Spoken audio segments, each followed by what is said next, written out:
നെടുമങ്ങാട്ടെ 1.5 വയസ്സുകാരന്റെ മരണത്തിൽ postmortem report പുറത്തു വന്നിരിക്കുകയാണ്. കൂടുതൽ വിവരങ്ങളുമായി രജിത്ത് ചേരുകയാണ്. രജിത്ത്, എന്താണ് പോസ്റ്റ്മോർട്ടം റിപ്പോർട്ടിൽ പറയുന്നത്?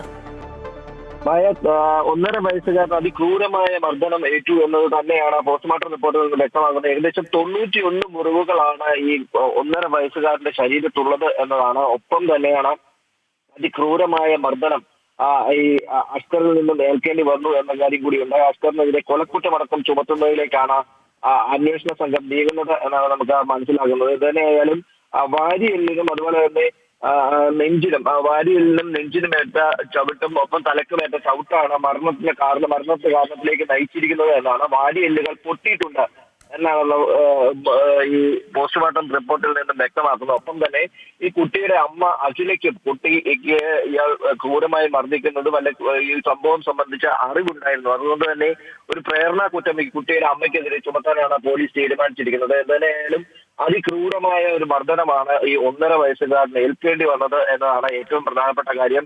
ആ കുട്ടിയെ കൊലപ്പെടുത്തണം എന്ന ഉദ്ദേശത്തോടു കൂടി തന്നെയാണ് മർദ്ദിച്ചത് എന്നാണ് ഇപ്പോൾ അസ്കർ മൊഴി നൽകിയിട്ടുള്ളത്.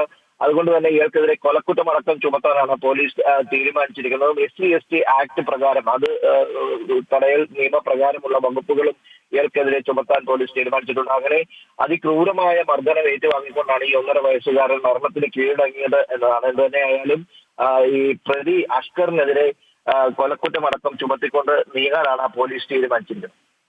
ശരി, രജിത്താണ് വിവരങ്ങൾ നൽകിയത്. നെടുമങ്ങാട്ടെ 1.5 വയസ്സുകാരന്റെ മരണത്തിൽ പോസ്റ്റ്മോർട്ടം റിപ്പോർട്ട് പുറത്തു വന്നിരിക്കുകയാണ്. കുഞ്ഞിന്റെ ശരീരത്തിൽ 91 മുറിവുകളാണ്.